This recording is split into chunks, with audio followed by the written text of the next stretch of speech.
Previous கிளாஸ்ல வந்து நம்ம வந்து அ பல்லு பிளேட்ஸ் வந்து பார்த்துட்டோம். இப்ப அடுத்தது வந்து செஸ்ட் பிளேட் பார்க்க போறோம். செஸ்ட் பிளேட்ல வந்து உங்களுக்கு வந்து 2 மெஷர்மென்ட் வந்து மைண்ட்ல வச்சுக்கணும். ஃபர்ஸ்ட் வந்து அ ஷோல்டர்ல இருந்து நிப்பிள் பாயிண்ட் வரைக்கும். அடுத்து செஸ்ட்டோட அளவு. இது 2யும் மட்டும் மெஷர்மென்ட் பார்த்துக்கணும். ஃபர்ஸ்ட்டு ஷோல்டர்ல இருந்து நிப்பிள் பாயிண்ட். இப்படி வந்து மெஷர்மென்ட் எடுத்தா எனக்கு 12 வருது. அப்புறம் செஸ்ட் அளவு. செஸ்ட் அளவு வந்து எனக்கு 16 வருது. உங்களுக்கு எவ்வளோ வேணுமோ அந்த அளவுக்கு நீங்க வச்சுக்கலாம். ஓகேங்களா? எனக்கு வந்து 16 வருது. இப்ப ஒருத்தவங்களுக்கு வந்து உடம்பு இருக்கிறவங்களுக்கு அதிகமாவும், உடம்பு கம்மியா இருக்கிறவங்களுக்கு இன்னும் கொஞ்சம் கம்மியா கூட வரும். அது வந்து அவங்களோட உடம்பு பொறுத்து. இப்ப வந்து நம்ம ஷோல்டரோட அளவுலருந்து கரெக்ட்டா ஷோல்டர் அளவு வந்து நம்ம எடுத்து வந்து பின் பண்ணி இங்க கிளிப் போட்டு வச்சுக்கணும். கிளிப் போட்டு வச்சுட்டு, அடுத்தது நம்ம ஆ கரெக்ட்டா வந்து ஷோல்டர்லருந்து நிப்பிள் பாயிண்ட் வந்து எனக்கு 12 வந்ததுல்லங்க. எல்லாத்துக்குமே வந்து நிப்பிள் பாயிண்ட் மட்டும் ஆ 10 டூ 12க்குள்ள மட்டும் தான் வரும். அத விட அதிகமா யாருக்குமே வராது. செஸ்ட்டோட அளவு மட்டும் தான் உங்களுக்கு மாறும். ஓகேங்களா? இப்ப 12லருந்து இந்த பக்கம் சைடு எனக்கு வந்து 16 வேணும். ஓகேங்களா? எனக்கு இது வரைக்கும் வேணும். இந்த எட்ஜ் வரைக்கும் தெரியுதுங்களா? இந்த எட்ஜ் வரைக்கும் எனக்கு வேணும். ஓகேங்களா? இப்ப 16 நான் வச்சாச்சு. இப்ப இந்த எட்ஜ் வரைக்கும் அந்த எட்ஜ் வரைக்கும் நீங்க வந்து ஏதோ ஒரு மார்க்கர் வச்சு மார்க் பண்ணி வச்சுக்கலாம். நீங்க ஜஸ்ட் இல்லைன்னா, இன்னொரு மெஷர்மென்ட் எப்படி பண்ணலாம்னா, இங்க 12 வச்சிருந்தீங்கல்ல, 12லருந்து கரெக்ட்டா இப்படி வச்சீங்க. இது அப்படியே இப்படி திருப்பி இப்படி வச்சீங்கன்னா, இந்த சென்டர் விரலோட சென்டர் பாயிண்ட், எட்ஜ் பாயிண்ட். இதைய வந்து மெஷர்மென்ட்டா எடுத்து கூட நீங்க பண்ணிக்கலாம். எனக்கு வந்து இப்ப 16 வேணும். இந்த எட்ஜ் வரைக்கும். ஸோ, இப்படி ஒரு ஸ்டெப் ஸ்டெப்பா ஒரு ஒரு ப்ளீட்ஸையும் கரெக்ட்டா ஈவனா வர்ற மாரி எடுத்துக்கோங்க.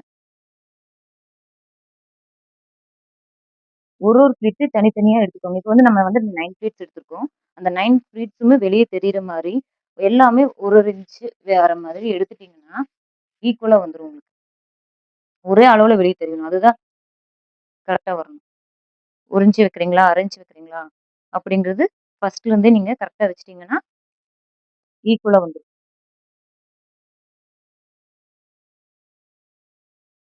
இங்க நம்ம பின் பண்ணியிருக்கிற அளவு வந்து என்னைக்குமே வந்து மாறக்கூடாது.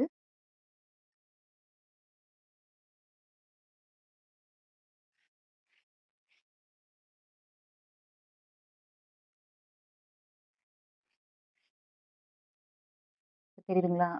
இப்ப இந்த சாரீல எல்லா அளவுமே ஈவனா தெரியும். இப்ப வந்து நான் காட்டன் சாரீ யூஸ் பண்ணிக்கிறதுனால உங்களுக்கு வந்து சீக்கிரம் படிமானமா வந்துரும். இப்ப நான் கையில மட்டும் தான் எடுத்திருக்கேன். ஆனா கையில எடுத்ததுக்கே உங்களுக்கு வந்து கரெக்ட்டா ஒரே ஈவனா வந்துருச்சு. இது வந்து நான் நார்மல் அயர்ன் பாக்ஸ் தான் யூஸ் பண்றேன். ஸ்டீம் அயர்ன் பாக்ஸ் இருக்கிறவங்க ஸ்டீம் அயர்ன் பாக்ஸ் வந்து யூஸ் பண்ணிக்கலாம்.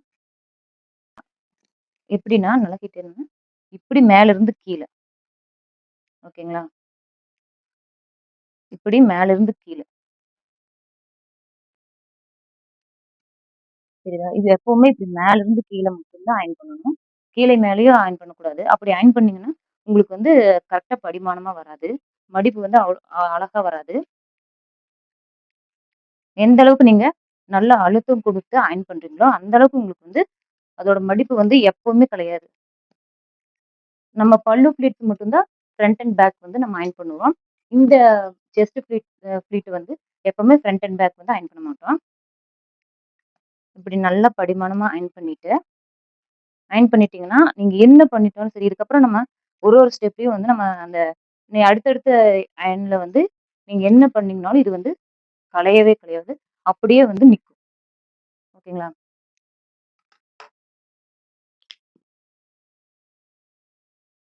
சில கஸ்டமர்ஸ் வந்து கேட்பாங்க. எப்படின்னா, உங்களுக்கு வந்து பின்னாடி சைடும் வந்து வர இது வந்து அயர்ன் பண்ண மாரி வேணும். சாரீஸ் அந்த மாரி கூட ஒரு சிலர் வந்து கேட்பாங்க. அப்ப வந்து என்ன பண்ணுங்கன்னா, நீங்க செஸ்ட் ஃபிட்ஸ் வந்து அயர்ன் பண்ணீங்கல்ல, அதுலயே இன்னும் கொஞ்சம் நீங்க கீழ வர வர வர வர 1 இன்ச் 1 இன்ச் வச்சுக்கோங்க. அப்புறம் 1 1/2 இன்ச் 1 1/2 இன்ச் அளவு வச்சு, ஒரு ஒரு ஃபிளிட்ஸையும் அளவு எடுத்து எடுத்து அயர்ன் பண்ணிக்கோங்க. கீழ வர வர உங்களுக்கு வந்து கொஞ்சம் அகலமா இருக்கணும். அகலமா இருந்தா தான் அந்த இடம் வந்து உங்களுக்கு கரெக்ட்டா வந்து இதாகும். கீழ வர வர அகலமாகும். ஓகேங்களா? இப்ப உங்களுக்கே தெரியுதுன்னு நெனைக்கிறேன். பார்த்துக்கோங்க.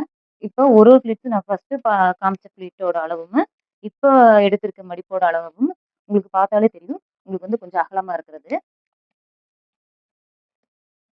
இப்படி வந்து மேலேயும் கீழேயும் மட்டும் தான் வந்து எப்பவுமே ஆ இந்த மாரி சாரி ஃப்ளீட்டிங் கிளாஸ்ல எப்பவுமே வந்து மேலே மேலிருந்து கீழ தான் வந்து பண்ணணும்.